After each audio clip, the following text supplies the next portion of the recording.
Hello ಎಲ್ರಿಗೂ, ನಾನು ನಿಮ್ಮ ಪದ್ಮ. ಎಲ್ಲರೂ ಹೇಗಿದ್ದೀರಾ? ನಾವಂತೂ ತುಂಬ ಚೆನ್ನಾಗಿದ್ದೀವಿ. ಈ ದಿನ ನಾನು ಬೆಳಿಗ್ಗೆನೇ ವ್ಲಾಗ್ನ ಶುರು ಮಾಡಿದ್ದೀನಿ. ಹೊಸದಾಗಿ ಯಾರಾದರೂ ನೋಡ್ತಾ ಇದ್ದರೆ ಪ್ಲೀಸ್ ಸಬ್ಸ್ಕ್ರೈಬ್ ಮಾಡ್ಕೊಳ್ಳಿ. ವಿಡಿಯೋ ಇಷ್ಟ ಆದರೆ ಪ್ಲೀಸ್ ಒಂದು ಲೈಕ್ ಮಾಡಿ, ಹಾಗೆ ನಿಮ್ಮ ಫ್ರೆಂಡ್ಸ್ ಆ್ಯಂಡ್ ಫ್ಯಾಮಿಲಿ ಮೆಂಬರ್ಸ್ಗೆ ಶೇರ್ ಮಾಡಿ, ಅವರು ನೋಡಿಬಿಟ್ಟು ಸಪೋರ್ಟ್ ಮಾಡಿ. ವಿಡಿಯೋಗೆ ಪ್ಲೀಸ್ ಒಂದು ಲೈಕ್ ಮಾಡಿ ಹೋಗಿ, ಹಾಗೆ ಸಬ್ಸ್ಕ್ರೈಬ್ ಮಾಡ್ಕೊಳ್ಳಿ. ಈಗ ನೋಡಿ, ನಮ್ಮ ಮನೆಯವ್ರ ಕೆಲಸಕ್ಕೆ ಅಂತ ಹೊರಟರು. ಇಲ್ಲಿಂದ ವ್ಲಾಗ್ನ ಶುರು ಮಾಡಿದ್ದೀನಿ. ಹಾಗೆ ಸ್ಕಿಪ್ ಮಾಡದೆ ಕೊನೆವರೆಗೂ ನೋಡ್ತಾ ಇರಿ. ಅವ್ರು ಕೆಲಸಕ್ಕೆ ಹೊರಟಾದ್ಮೇಲೆ ಹಾಗೆ ನಮ್ಮಪ್ಪ ಇಲ್ಲಿ ಮಾತಾಡ್ತಾ ಇದ್ರು. ಏನು ಮಾತಾಡ್ತಿದ್ದಾರೆ ಅಂತ ನಾನು ರೈಟ್ ಸೈಡ್ ನೋಡಿದ್ರೆ ಅದು ಸ್ವಲ್ಪ ಮಳೆ ಬಂದುಬಿಟ್ಟು ಏನಾಗಿದೆ, ಸಪ್ಪೆ ಎಲ್ಲ ನೆಂದೋಗ್ಬಿಟ್ಟಿದೆ ಕೆಳಗಡೆ ಇಟ್ಟಿರೋದೆಲ್ಲನೂ. ಅದಕ್ಕೆ ಒದಿಸಿಲ್ಲ, ಇವರೆಲ್ಲ ಮಿಸ್ ಮಾಡ್ಕೊಂಡವ್ರೆ. ಅದಕ್ಕೆ ನೆಂದಿದೆ, ಅದೆಲ್ಲ ಸ್ವಲ್ಪ ಕೊಳ್ತೋದಂಗಿತ್ತು. ಅದನ್ನು ಸ್ವಲ್ಪ ಒಣಗಾಗ್ತದೆ. ಇದೆಲ್ಲ 2 ದಿನ ಮೇವಾಗೋದು ಹಸುಗಳಿಗೆ. ಇವ್ರು ಎಂಥ ಕೆಲಸ ಮಾಡ್ತಾರೆ ಅಂತ ನನ್ನ ತಮ್ಮನ್ನ ರೋಜನ್ನ ಅವ್ರನ್ನ ಬೈಕಂತ ಇತ್ತು ನಮ್ಮಪ್ಪ. ಇನ್ನು ದೊಡ್ಡವರಿದ್ದರೆ ಅಷ್ಟೇ ಅಲ್ವಾ, ಏನಾದರೂ ವೇಸ್ಟ್ ಆದರೆ ಮನೇಲಿ ಬೈತಾ ಇರ್ತಾರೆ. ಅದು ಮೇಯ್ನು, ಮನೇಲಿ ದೊಡ್ಡವರಿದ್ರೇ ನಮ್ಮಂಥ ಚಿಕ್ಕವ್ರಿಗೆ ದೊಡ್ಡವ್ರ ಭಯ ಇರುತ್ತೆ ಅನ್ನೋದು ಹೇಳೋಕ್ಕೆ ಇಷ್ಟಪಡ್ತೀನಿ. ಯಾಕಂದರೆ ಹಿರಿಯರಿಲ್ದ ಮನೆ ನೋಡಿರ್ಬೋದು, ಯಾರ್ದು ಭಯ ಇಲ್ಲದೆ ಯಾವ ರೀತಿ ನೆಗ್ಲೆಕ್ಟಾಗಿರ್ತಾರೆ ಅನ್ನೋದು. ಹಾಗೆ ನನಗೂ ಅಷ್ಟೇ, ಮನೇಲಿ ದೊಡ್ಡವರಿದ್ದರೆ ತುಂಬ ಇಷ್ಟ ಆಗುತ್ತೆ. ಏನು ಮಾಡೋಣ, ಅದೃಷ್ಟ ನಮಗಿಲ್ಲ. ಸೊ ಇರೋದನ್ನೇ ಹೋಗ್ಬೇಕು ಅಡ್ಜಸ್ಟ್ ಮಾಡ್ಕೊಂಡು ಅಷ್ಟೇ. ಹಾಗೆ ಈ ಥರ ಬೈಯೋರಿದ್ದರೆ ಒಂದು ಭಯ ಅನ್ನೋದಿರುತ್ತೆ. ನಿಜ, ನಾನು ಅದು ಎಕ್ಸ್ಪೀರಿಯೆನ್ಸ್ ಮಾಡಿದ್ದೀನಿ, ಅದಕ್ಕೋಸ್ಕರ ಹೇಳ್ತಾ ಇದ್ದೀನಿ.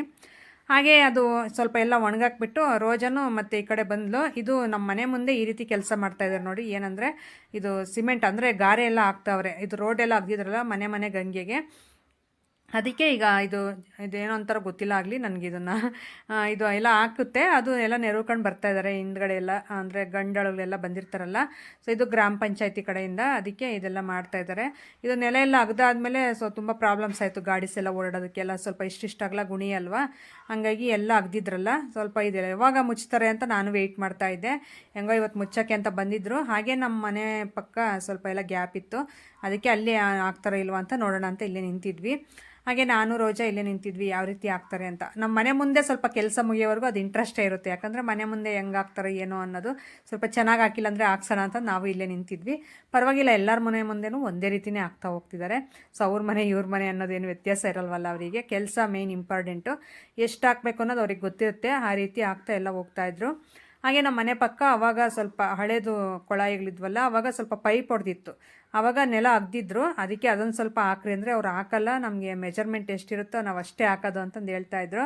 ಅಣ್ಣ ಪ್ಲೀಸ್, ಅದೆಲ್ಲ ಸ್ವಲ್ಪ ಮಣ್ಣೆಲ್ಲ ಬರುತ್ತೆ, ಅದೊಂದು ಹಾಕ್ರಿ ಅಂದರೆ ಕೊನೆಯದಾಗಿ ಹಾಕ್ಕೊಟ್ರು. ಸ್ವಲ್ಪ ನಾನು ಕೇಳಿದೆ, ರಿಕ್ವೆಸ್ಟ್ ಮಾಡ್ಕೊತಾನೇ ಇದ್ದೆ, ಅದಕ್ಕೆ ಸರಿ ಅಂತಂದು ಹೇಳ್ಬಿಟ್ಟು ಕೊನೆಗೆ ಸ್ವಲ್ಪ ಹಾಕಿದ್ರು. ಅದನ್ನು ನಾನು ಆಮೇಲೆ ತೋರಿಸ್ತೀನಿ ಎಲ್ಲಿ ಹಾಕ್ಸಿದ್ದು ನಾನು ಅಂತ. ಈಗ ನಮ್ಮ ಮನೆ ಮುಂದೆ ಎಲ್ಲ ಕಂಪ್ಲೀಟ್ ಆಯಿತು. ಈಗ ರೋಜಾ ಅವ್ರ ಮನೆ ಮುಂದೆ ಹೋಗ್ತಾ ಇದ್ದಾರೆ. ಸೊ ಅದು ಸ್ವಲ್ಪ ಹಾಕಿದ್ರಲ್ಲ, ಅದಕ್ಕೆ ಅದನ್ನು ಸ್ವಲ್ಪ ನೆರವಣ ಅಂತಂದು ಈ ಕೈಯಲ್ಲೆಲ್ಲ ನೀಟಾಗಿ ಇದು ಮಾಡಿದ್ರೆ ಏನಾಗುತ್ತೆ ಅಂದರೆ ಎಲ್ಲ ಉರಿ ಬರುತ್ತೆ ಕೈಯಲ್ಲಿ. ಅದಕ್ಕೆ ಈ ಥರ ಒಂದು ತೆಂಗಿನ ಮಟ್ಟೆ ತಗೊಂಡು ಅದಕ್ಕೆ ನೀಟಾಗಿ ಆ ರೀತಿ ಆಗ್ತಾಯಿದೆ ನೋಡ್ರಿ. ಅದಕ್ಕೆ ಸ್ವಲ್ಪ ಹಾಕ್ಸಿದ್ದು. ಸ್ವಲ್ಪನೇ ಅದು ಮಣ್ಣೆಲ್ಲ ಎದ್ದು ಬರುತ್ತೆ ಮಳೆ ಬಂದರೆ, ಮತ್ತು ನಾನು ತೊಳೆದ್ರೆ ಮಣ್ಣೆಲ್ಲ ಬರುತ್ತೆ ಅಂತ ಹಾಕಿ ಸ್ವಲ್ಪ ಗಾರೆ ಅಂದರೆ ಹಾಕಿದ್ರು. ನೋಡಿ, ತುಂಬ ಚೆನ್ನಾಗಿ ಮಾಡಿದರು. ಹಾಗೆ ಕಲ್ಲುಗಳೆಲ್ಲ ಸೈಡಲ್ಲಿರೋವೆಲ್ಲ ನಾನು ಎತ್ತಾಕ್ತಾಯಿದ್ದೀನಿ ನೀಟಾಗಿ ಈ ರೀತಿ. ಮನೆ ಹತ್ರ ಸ್ವಲ್ಪ ಈಗ ಹಸಿದಲ್ವಾ, ಸ್ವಲ್ಪ ಕ್ಲೀನಾಗಿ ಇಟ್ಕೊಂಡ್ರೆ ಮುಂದೆ ಕ್ಲೀನಾಗಿರುತ್ತೆ ಅಂತ. ಈಗ ಅದನ್ನೆಲ್ಲ ಕ್ಲಿಯರ್ ಮಾಡ್ಕೊಂಡು ಹಾಗೆ ಅಡುಗೆ ಎಲ್ಲ ಮಾಡಬೇಕೀಗ. ಸೊ ಯಾಕಂದರೆ ಅರವಿಂದು ನಿತಿನ್ ಇನ್ನು ಹೊಟ್ಟೆ ಹಚ್ಕೊಂತಾರೆ, ಇನ್ನು ಅಡುಗೆ ಕೆಲಸದಲ್ಲಿ ಬ್ಯುಸಿ ಆಗ್ತೀನಿ. ಇದೊಂದು ಸ್ವಲ್ಪ ಕ್ಲಿಯರ್ ಮಾಡ್ಕೊಂಡೆ ಎಷ್ಟೊತ್ತೂ. ಹಾಗೇನೆ ನನ್ನ ವೆಯ್ಟ್ ಲಾಸ್ ಬಗ್ಗೆ ಕೇಳಿದ್ರಲ್ಲ, ಈ ವಿಡಿಯೋದಲ್ಲಿ ಹೇಳಿದ್ದೀನಿ, ಸ್ಕಿಪ್ ಮಾಡದೆ ನೋಡ್ತಾ ಇರಿ. ಈಗ ಕೆಲಸನೆಲ್ಲ ಮುಗಿಸ್ಬಿಟ್ಟು ನಿಮ್ಮ ಮುಂದೆ ಸ್ವಲ್ಪ ಮಾತಾಡೋಣ ಅಂತ ಬಂದೆ. ಹಾಗೆ ವ್ಲಾಗ್ನ ಏನು ಕಂಟಿನ್ಯೂ ಮಾಡ್ತಾ ಇಲ್ಲ, ಸ್ವಲ್ಪ ಮಾತಾಡಬೇಕು ನಿಮ್ಮ ಜೊತೆ. ಏನಂದರೆ ಅದು ತುಂಬ ಜನ ಕೇಳ್ತಾ ಇದ್ದಿದ್ದು ನನಗೆ, ನೀವು ಇಷ್ಟು ವಯಸ್ಸಾದ್ರೂ 35 ಇಯರ್ಸ್ ಏಜ್ ಆದ್ರೂ ಸ್ಲಿಮ್ ಆ್ಯಂಡ್ ಫಿಟ್ ಆಗಿದ್ದೀರಾ, ಹಾಗೆ ನಿಮ್ಮ ಮಕ್ಕಳು ಸ್ವಲ್ಪ ದೊಡ್ಡ ಮಕ್ಕಳು, ಯಾವ ರೀತಿ ಫುಡ್ ಇದು ಮಾಡ್ತೀರಾ, ನೀವು ಫುಡ್ ಯಾವ ರೀತಿ ತೊಗೊತೀರಾ, ಸೊ ಯಾವ ರೀತಿ ಮೇಂಟೈನ್ ಮಾಡ್ತೀರಾ ನಿಮ್ಮ ಬಾಡಿನ ಅಂತಂದು ನಾನು ಯೂಟ್ಯೂಬ್ ಸ್ಟಾರ್ಟ್ ಮಾಡಿದಾಗಿಂದ ಕೇಳ್ತಾನೇ ಇದ್ದೀರಾ. ಸೊ ನಾನು ಸಿಂಪಲಾಗಿ ಹೇಳ್ಬಿಡ್ತಾ ಇದ್ದೆ. ಸೊ ಆದ್ರೂ ನಾನು ಸಣ್ಣನೇ ಇರೋದು ಅಂತಂದು ಹೇಳ್ಬಿಟ್ಟು ಏನು ಮಾಡ್ತಾ ಇದ್ದೆ, ಯೂಟ್ಯೂಬ್ಗೆ ಬರೋದಕ್ಕೂ ಮುಂಚೆ ನಾನು ಹೇಳ್ತಾ ಇದ್ದೀನಿ. ಯೂಟ್ಯೂಬ್ ಬಂದಮೇಲೆಲ್ಲ ನಾನು ಹೇಳ್ತಾ ಇರೋದು ಈ ವಿಷಯ ನನ್ನ ಲೈಫಲ್ಲಿ ನಡೆದಿರೋ ಅಂಥದ್ದು. ಸೊ ಯೂಟ್ಯೂಬ್ಗೆ ಬರೋದಕ್ಕಿಂತಲೂ ಮುಂಚೆ ಸುಮ್ಮನೆ ಇನ್ನು ಮನೆ ಕೆಲಸ ಅಲ್ವಾ, ಅದನ್ನು ಮಾಡ್ಕೊಳ್ಳೋದು. ಸೊ ಬೇಜಾರಾದಾಗ ಇನ್ನೇನು ಮಾಡೋದು ಅಂತ ಹೇಳ್ಬಿಡೋದು, 1 ಅವರ್ 2 ಅವರ್ ಮಲ್ಕೊಬಿಡೋದು ಮನೆಯಲ್ಲಿ. ಸೊ ಆ ರೀತಿ ಮಾಡ್ತಾ ಸುಮಾರು ಅಂದರೆ ನಾನು 50 to 53 ಇದ್ದೆ ಅಷ್ಟೇ ನನ್ನ ವೆಯ್ಟ್ ಇದ್ದಿದ್ದಾಗ. ಸೊ ಯೂಟ್ಯೂಬ್ಗೆ ಬರೋದಕ್ಕೂ ಮುಂಚೆ 52 ಇದ್ದೆ ಕರೆಕ್ಟಾಗಿ. 52 ಇಂದ ಹಿಡಿದು 65ವರೆಗೂ ರೈಸ್ ಆದೆ ನಾನು ವೆಯ್ಟಲ್ಲಿ. ಸೊ ನಾನು ಅದು ಅಬ್ಸರ್ವ್ನೇ ಮಾಡಲಿಲ್ಲ. ನಾನು ದಪ್ಪ ಆದ್ರೂ ಸ್ವಲ್ಪ ದಪ್ಪ ಥರ ಕಾಣಲ್ಲ. ಮೇಯ್ನು ನನ್ನ ಬಾಡಿ ಸ್ವಲ್ಪ ಹೈಟ್ ಇದ್ದೀನಿ, ಹಾಗಾಗಿ ನನಗೆ ಅಷ್ಟೊಂದು ದಪ್ಪ ಅನಿಸಲ್ಲ. ಈಗ ನಮ್ಮ ರೋಜಾ ಅವರೆಲ್ಲ ಸ್ವಲ್ಪ ಕುಳ್ಳಕ್ಕಿದ್ದಾರೆ, ಅವ್ರು ಸ್ವಲ್ಪ ದಪ್ಪ ಆದ್ರೂ ದಪ್ಪ ಕಾಣಿಸ್ತಾರೆ. ನಾನು ಆ ರೀತಿ ಅಲ್ಲ. ನಮ್ಮಪ್ಪ, ನನ್ನ ತಮ್ಮದಿರು ಎಲ್ಲರೂ ನೋಡ್ಬೋದು ನೀವು, ಅವರು ಸ್ವಲ್ಪ ಹೈಟೇ ಇರೋದ್ರು, ಹಾಗಾಗಿ ನಾನು ಒಂದು ಸ್ವಲ್ಪ ಹೈಟೇ ಇದ್ದೀನಿ. ಅದಕ್ಕೋಸ್ಕರ ನಾನು ಅಬ್ಸರ್ವ್ ಮಾಡಲಿಲ್ಲ. ಸೊ ನನಗೆ ಯಾವಾಗ ಅಬ್ಸರ್ವ್ ಆಯಿತು ಅಂದರೆ ಸ್ವಲ್ಪ ಇಂಥ ಹತ್ರ ಎಲ್ಲ ಫ್ಯಾಟ್ ಬರೋಕ್ಕೆ ಜಾಸ್ತಿ ಆಯಿತು. ಈ ಥರ ಇಲ್ಲಿ ಡಬಲ್ ಚಿನ್ ಬರೋದು ಈ ಥರ ಆಯಿತು. ಸೊ ಅವಾಗ ನಾನೊಂದ್ಸರಿ ಅಬ್ಸರ್ವ್ ಮಾಡ್ಕೊಂಡೆ, ನಾನು ದಪ್ಪ ಆಗಿದ್ದೀನಲ್ವಾ ಅಂತಂದು ಹೇಳ್ಬಿಟ್ಟು ಸ್ವಲ್ಪ ಫೋಟೋಸಲ್ಲೆಲ್ಲ ನನಗೆ ಗೊತ್ತಾಗಕ್ಕೆ ಸ್ಟಾರ್ಟ್ ಆಯಿತು.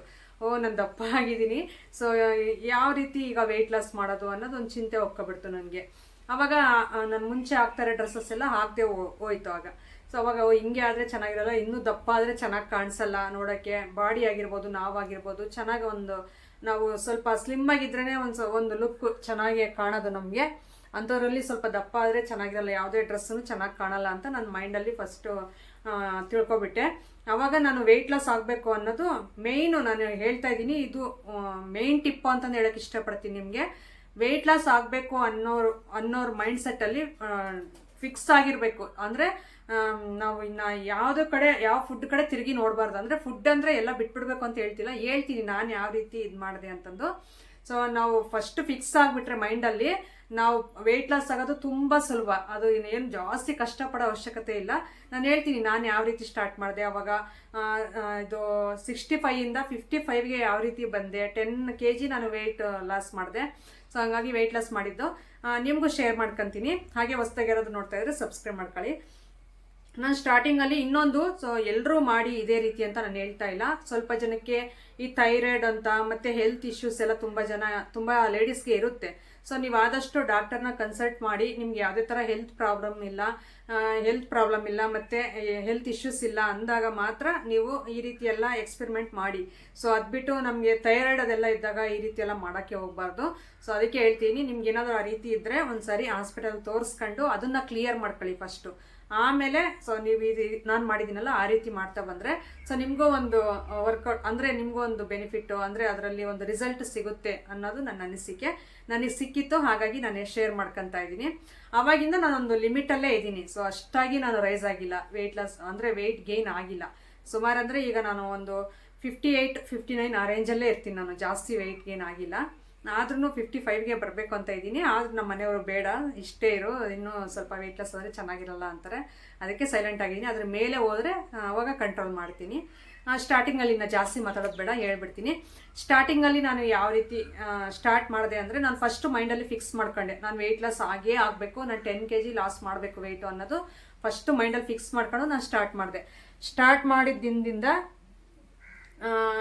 ಡೈಲಿ ಏನಿಲ್ಲ ಅಂದರೂ ನಾನು 3ರಿಂದ 4 ಲೀಟ್ರ್ ನೀರು ಕುಡಿತಾ ಇದ್ದೆ.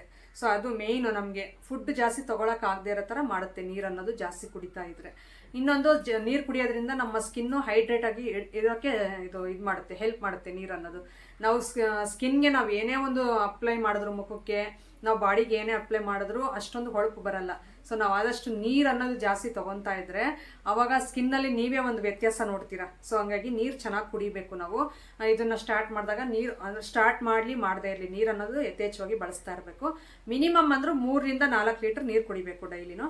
ಸೊ ನಾನು ಸುಮ್ಮನೆ ಕುಡಿತಾ ಇರಲಿಲ್ಲ, ಡೈಲಿ ಅದನ್ನು ಕಾಯಿಸ್ಕೊಂಡು ಕುಡಿತಾ ಇದ್ದೆ. ನನಗೆ ಹಾಟ್ ವಾಟರ್ ಕುಡಿದ್ರೆ ಅದು ಏನಕ್ಕೆ ಆ ರೀತಿ ಅಭ್ಯಾಸ ಮಾಡ್ಕೊಂಡೆ ಅಂದರೆ, ನನಗೆ ಸ್ವಲ್ಪ ಕೋಲ್ಡ್ ಆಗಿಬಿಟ್ಟು ಒಂದು ಸಾರಿ ಬೇಗ ವಾಸಿಯಾಗಿರಲಿಲ್ಲ.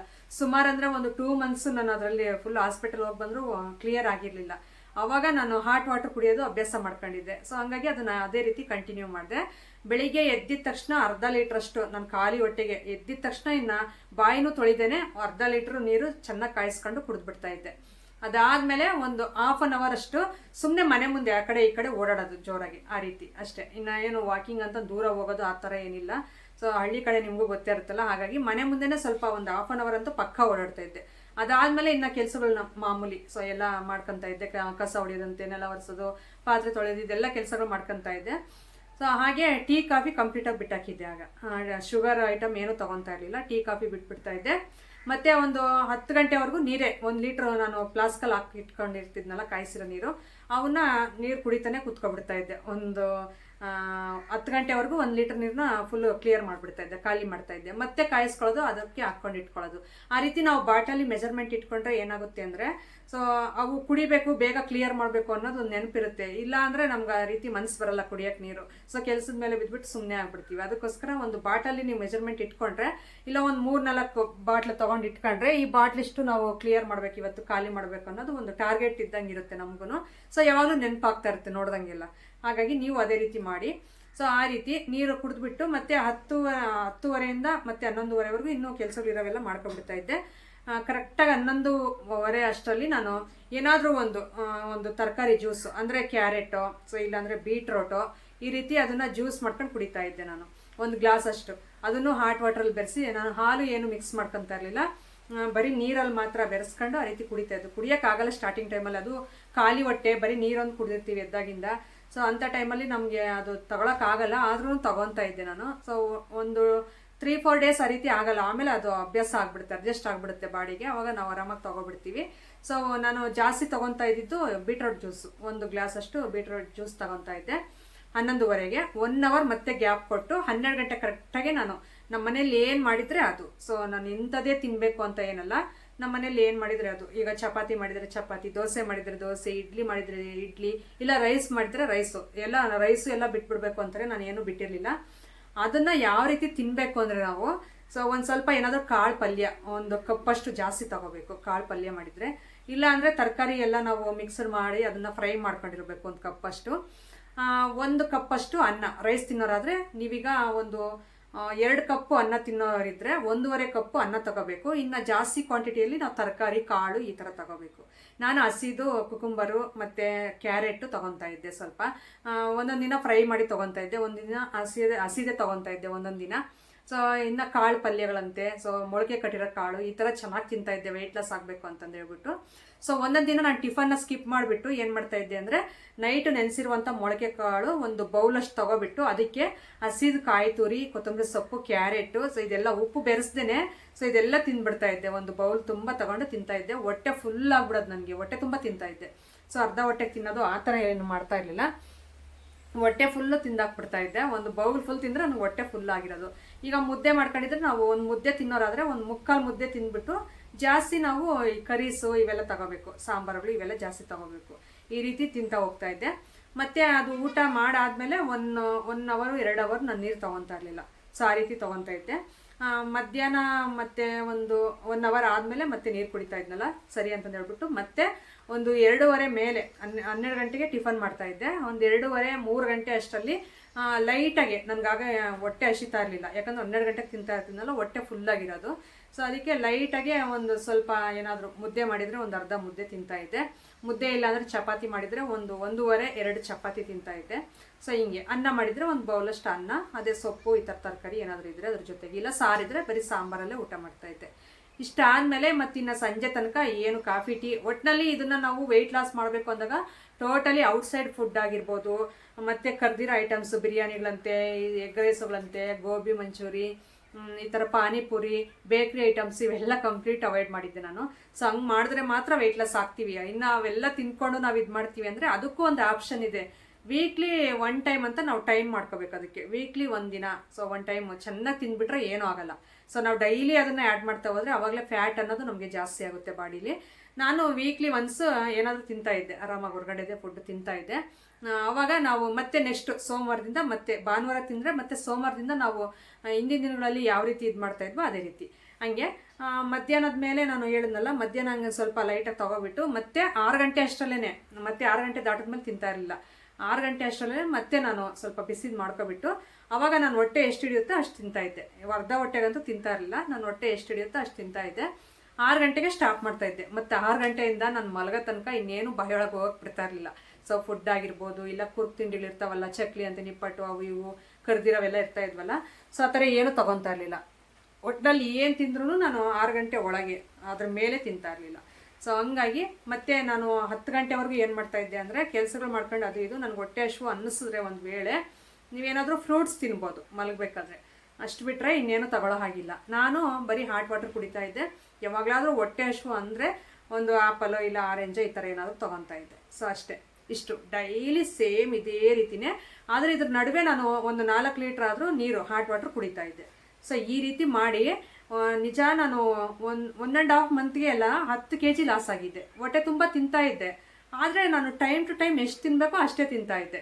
ಸೊ ಹೊಟ್ಟೆ ತುಂಬಾನು ಇರೋದು, ನಾನು ಹೆವಿ ಏನು ಬೇರೆ ಐಟಮ್ ಏನು ತುಂಬಿಸ್ಕೊತಾ ಇರಲಿಲ್ಲ ಹೊಟ್ಟೆಲಿ. ಅಷ್ಟೇ ಊಟ ಒಂದು ಮಾಡ್ಕೊಂಡು ಫ್ರೂಟ್ಸ್ ಏನಾದ್ರು ತಿಂದ್ಕೊಳ್ಳೋದು, ಈ ಥರ ಒಳ್ಳೊಳ್ಳೆ ಫುಡ್ನ ತೊಗೊಂಡು ಹೊರಗಡೆ ಫುಡ್ಡು ಕಂಪ್ಲೀಟಾಗಿ ಬಿಟ್ಟಾಕಿದ್ದೆ. ಆವಾಗ ನಾನು ಹೋಗಿ ವೆಯ್ಟ್ ಲಾಸ್ ಮಾಡಬೇಕು ಅಂತ ನೋಡ್ಕೊ ಬಂದಾಗ ಕರೆಕ್ಟಾಗಿ ನಾನು 65.5 kg ಇದ್ದೆ. ಮತ್ತೆ 1.5 ಮಂತ್ 2 ಮಂತ್ ಏನೋ ಬಿಟ್ಕೊಂಡು ಹೋಗಿ ನೋಡಿದಾಗ ಕರೆಕ್ಟಾಗಿ 55 kg ಬಂದಿದ್ದೆ. ಸೊ ನಿಜ ಶಾಕ್ ಆಯಿತು ನನಗೇನೆ ನೋಡಿಬಿಟ್ಟು, ಅವ್ವ ಇಷ್ಟೊಂದು ವೆಯ್ಟ್ ಲಾಸ್ ಆಗಿಬಿಟ್ಟು ನಾನು. ಇದು ಚೆನ್ನಾಗಿದೆಯಲ್ಲ ಒಳ್ಳೆ ಅಂದರೆ. ಇನ್ನೊಂದು ಟಿಪ್ ಹೇಳ್ತೀನಿ ನಿಮಗೆ. ಡೇ ಫುಲ್ಲು ಸುಮ್ಮನೆ ಈ ಥರ ಕುತ್ಕೊಳ್ಳೋಕ್ಕಾಗಿರ್ಬೋದು, ಇಲ್ಲ ಮಲ್ಗೋಕ್ಕಾಗಿರ್ಬೋದು, ನಾವು ಒಂದು 1/2 hour ಕೊಡಬಾರ್ದು ಟೈಮು. ಸೊ ಅಷ್ಟು ಮೀರಿ ನಿಮ್ಗೆ ಏನಾದರೂ ಬಾಡಿ ಪೇಯ್ನ್ ಅನಿಸಿದ್ರೆ ಒಂದು 1/2 hour ಆ ರೀತಿ ಸುಮ್ಮನೆ ಮಲ್ಕೊಂಡು ಬೆಡ್ ರೆಸ್ಟ್ ಮಾಡ್ಬೋದು, ನಿದ್ದೆ ಮಾಡಬಾರ್ದು ಆ ರೀತಿ. ಸೊ ನಾನಂತೂ ಒಂದು 5 ನಿಮಿಷ ಕುತ್ಕೊಂತ ಇರಲಿಲ್ಲ, ಬರೀ ಆ ಕಡೆ ಈ ಕಡೆ ಓಡಾಡ್ಕೊಂಡು ಕೆಲಸಗಳು ಮಾಡ್ಕೊಳ್ಳೋದೇ ಆಗಿರ್ಬೋದು. ನಮ್ಮ ಮನೆಯವ್ರು ಅದನ್ನ ಹೇಳೋರು, ಒಂದು ಸ್ವಲ್ಪ ಹೊತ್ತು ಕುತ್ಕೊಳ್ಳಲ್ಲ, ಬರೀ ಓಡಾಡ್ತಾ ಇರ್ತೀವಿ ಆ ಕಡೆ ಈ ಕಡೆ ಅಂತ ಅನ್ನೋರು. ಸೊ ಹಂಗೆ ಕೆಲಸ ಇಲ್ಲಾಂದರೆ ಏನಾದರೂ ಒಂದು ಹೊರಗಡೆ ಹೋಗಿ ಏನಾದರೂ ಆ ರೀತಿ ಓಡಾಡ್ಕೊಳ್ಳೋದು, ಕೆಲಸಗಳು ಮಾಡೋದು, ಈ ರೀತಿ ಮಾಡ್ತಾಯಿದ್ರೆ ಫ್ಯಾಟ್ ಅನ್ನೋದು ಕೂರಲ್ಲ. ಸೊ ಇದು ನಾನು ಪಾಲಿಸಿರುವಂಥ ಟಿಪ್ಸು, ನಾನು ಮಾಡಿರುವಂಥ ವೆಯ್ಟ್ ಲಾಸ್ ಇದು. ಸೊ ತುಂಬ ಜನ ಕೇಳ್ತಾ ಇದ್ರಿ, ಅದಕ್ಕೋಸ್ಕರ ಯಾವುದೇ ಥರ ಫುಡ್ಡು ಬೇರೆ ಬೇರೆ ಏನೋ ಓಟ್ಸ್ ಎಲ್ಲ ರೆಡಿ ಮಾಡ್ಕೊಂಡು ಈ ರೀತಿ ಆ ರೀತಿ ಅಂತಂದೆಲ್ಲ ಹೇಳ್ತಾ ಇರ್ತಾರೆ. ನಾನು ಆ ರೀತಿ ಏನು ಮಾಡಿಲ್ಲ. ಸೊ ನನಗೆ ಮೇಯ್ನು ಥೈರಾಯ್ಡ್ ಈ ಥರ ಏನೂ ಇರಲಿಲ್ಲ ಸಮಸ್ಯೆ. ಹಂಗಾಗಿ ನಾನು ಈ ರೀತಿ ಎಲ್ಲ ಇದು ಮಾಡಿದ್ದಕ್ಕೆ ಸೊ ಆಗ ನನಗೆ ವೆಯ್ಟ್ ಲಾಸ್ ಆಗ್ತಾ ಬಂತು. 10 kg ವೆಯ್ಟ್ ಲಾಸ್ ಆದೆ ನಾನು. ಸೊ ಅವಾಗಿಂದ ನಾನು ಸ್ವಲ್ಪ ಲಿಮಿಟಲ್ಲೇ ಇದ್ದೀನಿ, ಅಂದರೆ ವೆಯ್ಟ್ ಗೇನ್ ಜಾಸ್ತಿ ಆಗ್ತಾ ಇಲ್ಲ. ಸೊ ನನಗೆ ಗೊತ್ತಾಗುತ್ತಲ್ಲ ಆ ಟೈಮಲ್ಲಿ ನನಗೆ ಹೆಂಗೆ ಬೇಕೋ ಹಂಗೆ ನಾನು ಇರ್ತೀನಿ. ಅಂದರೆ ಮೇಯ್ನು ಕಾಫಿ ಟೀ ಎಲ್ಲ ಬಿಟ್ಬಿಟ್ಟು ಶುಗರ್ ಐಟಮ್ ಅನ್ನೋದೆಲ್ಲ ಕಡಿಮೆ ಮಾಡಬೇಕು. ಸ್ವೀಟ್ಸು, ಶುಗರ್ಸು, ಔಟ್ಸೈಡ್ ಫುಡ್ಸು ಈ ಥರ. ಮತ್ತು ನಾನ್ ವೆಜ್ಜು ಎಲ್ಲ ತೊಗೋಬೋದು. ಸೊ ನಾನ್ ವೆಜ್ಜು ನಾವು ಯಾವಾಗ ಮಾಡಿದ್ರೆ ಅವಾಗ ತಿಂತಾಯಿದ್ವಿ. ಒಬ್ಬೊಬ್ಬರು ಡೈಲಿ ಫುಡ್ಡಲ್ಲಿ ಆ್ಯಡ್ ಮಾಡ್ಕೊತಾರೆ ನಾನ್ ವೆಜ್ಜು. ನಾವು ಅಷ್ಟೊಂದು ನಾವು ಮಾಡಲ್ಲ ಮನೆಯಲ್ಲಿ. ಸೊ ಹಂಗಾಗಿ ವೀಕ್ಲಿ ಒನ್ಸೋ ಇಲ್ಲ 15 ಡೇಸ್ಗೊಂದ್ಸೋ ತಿಂತಾಯಿದ್ದೆ ನಾನ್ ವೆಜ್ಜು ಅಷ್ಟೇ. ನಮ್ಮ ಹಳ್ಳಿ ಕಡೆ ಯಾವ ರೀತಿ ಇರುತ್ತೋ ಫುಡ್ಡು ಅದೇ ರೀತಿಯಲ್ಲಿ ಹೆಲ್ದಿ ಫುಡ್ ತಗೊಂಡು ಈ ರೀತಿ ನಾನು ವೆಯ್ಟ್ ಲಾಸ್ ಮಾಡಿದ್ದು. ಯಾವುದೇ ಥರ ಜಿಮ್ ಆಗಿರ್ಬೋದು, ಇನ್ನೊಂದು ಎಕ್ಸಸೈಸ್ ಎಲ್ಲ ಮಾಡಬೇಕು ಅಂತಾರೆ. ಸೊ ನಾನೇನು ಎಕ್ಸಸೈಸ್ ಎಲ್ಲ ಮಾಡ್ತಾ ಇರಲಿಲ್ಲ, ಮನೆ ಕೆಲಸನೇ ಒಂದು ಸ್ವಲ್ಪ ಹೊತ್ತು ಕೂರ್ದೇ ಮಾಡ್ಕೊತಾ ಇದ್ದೆ, ಅಷ್ಟೇ ವೆಯ್ಟ್ ಲಾಸ್ ಆಗಿದ್ದೆ. ಸೊ ಗೊತ್ತಾಗಿರುತ್ತೆ ನಾನು ಯಾವ ರೀತಿ ವೆಯ್ಟ್ ಲಾಸ್ ಆದೆ ಅಂತ ಇವತ್ತಿನ ವಿಡಿಯೋದಲ್ಲಿ ಕ್ಲಿಯರಾಗಿ ಹೇಳಿದ್ದೀನಿ. ಸೊ ನಿಮಗೂ ಇಷ್ಟ ಆದರೆ ಒಂದು ವೇಳೆ ನೀವು ಏನಾದರೂ ಪ್ರಾಬ್ಲಮ್ ಬಾಡಿಲಿ ಯಾವುದೇ ಥರ ಪ್ರಾಬ್ಲಮ್ ಇಲ್ಲ ಅಂದರೆ ಈ ರೀತಿ ಮಾಡ್ಕೊಂಡು ಹೋಗಿ. ಇಲ್ಲ ತುಂಬ ಜನ ಇನ್ನೂ ಎಕ್ಸ್ಪೀರಿಯನ್ಸ್ ಪರ್ಸನ್ಸು ತುಂಬ ಜನ ಹೇಳಿರ್ತಾರೆ ಯೂಟ್ಯೂಬಲ್ಲಿ, ಹಾಗೆ ಡಾಕ್ಟರ್ಸು ಹೇಳ್ತಾ ಇರ್ತಾರೆ. ಅವ್ರದ್ದು ಸಜೆಷನ್ ತೊಗೊಂಡು ನೀವು ಒಂದು ಸರಿ ಟ್ರೈ ಮಾಡಿ. ಹಾಗೆ ಈ ರೀತಿ ಮಾಡಬೇಕು ಅಂದರೆ ಏನೋ ಒಂಥರ ಥೈರಾಯ್ಡು ಏನು ನಮಗೇನು ಹೆಲ್ತ್ ಇಶ್ಯೂಸ್ ಇಲ್ಲ ಅಂದರೆ ಮಾಡ್ಬೋದು ಆರಾಮಾಗಿ, ಯಾವುದೇ ಥರ ಪ್ರಾಬ್ಲಮ್ ಆಗಲ್ಲ. ನಾನು ಮಾಡಿದ್ದೀನಿ. ಸೊ ನನಗೇನೋ ವರ್ಕೌಟ್ ಆಗಿದೆಯಪ್ಪ. ಸೊ ಇರೋದು ಹೇಳ್ತಾ ಇದ್ದೀನಿ. ಈ ರೀತಿ ನನ್ನ ವೆಯ್ಟ್ ಲಾಸ್ ಜರ್ನಿ ನಾನು ಅವಾಗ ಮಾಡಿದ್ದು ಶೇರ್ ಮಾಡ್ಕೊಂಡಿದ್ದೀನಿ. ವಿಡಿಯೋ ಇಷ್ಟ ಆದರೆ ಪ್ಲೀಸ್ ಒಂದು ಲೈಕ್ ಮಾಡಿ. ನಿಮ್ಗೇನಾದರೂ ಯೂಸ್ಫುಲ್ ಆಗಿದ್ದರೆ ತಪ್ಪದೆ ಶೇರ್ ಮಾಡೋದು ಮಾತ್ರ ಮರಿಬೇಡಿ. ಶೇರ್ ಮಾಡಿ, ಹಾಗೆ ಸಬ್ಸ್ಕ್ರೈಬ್ ಮಾಡ್ಕೊಳ್ಳಿ. ವಿಡಿಯೋಗೆ ಕೊನೆಯದಾಗಿ ಒಂದು ಲೈಕ್ ಮಾಡಿ ಹೋಗಿ. ಸಿಗೋಣ ನಾಳೆ ಒಂದು ಒಳ್ಳೆಯ ವ್ಲಾಗ್ ಮುಖಾಂತರ. Thank you for watching. Bye.